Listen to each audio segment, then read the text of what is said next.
November 1922. For 10 years, a British archaeologist named Howard Carter had been digging in the same stretch of Egyptian desert, convinced there was one tomb left to find. His money man, Lord Carnarvon, wasn't so sure anymore. He told Carter flatly, "One more season and that's it." Then, on the morning of November 4th, a water boy tripped over something. A step, then another. 16 of them, leading down to a door nobody had opened in 3,000 years. The seals were still intact. November 1922. For 10 years, a British archaeologist named Howard Carter had been digging in the same stretch of Egyptian desert, convinced there was one tomb left to find. His money man, Lord Carnarvon, wasn't so sure anymore. He told Carter flatly, "One more season and that's it."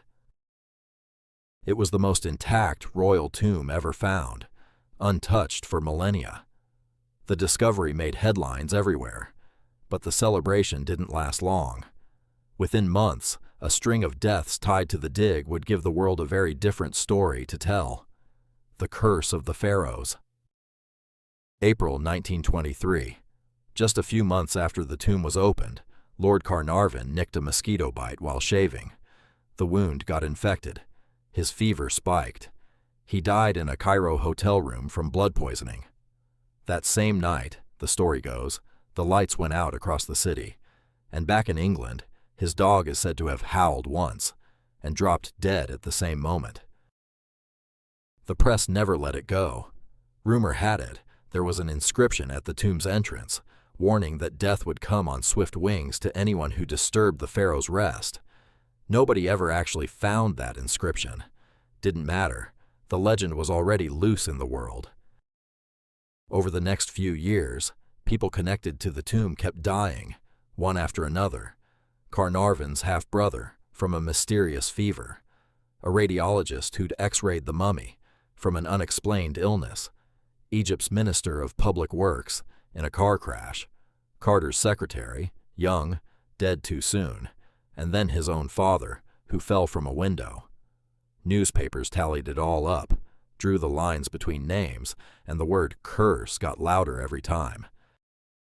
The real story is a little less dramatic, and honestly, more interesting.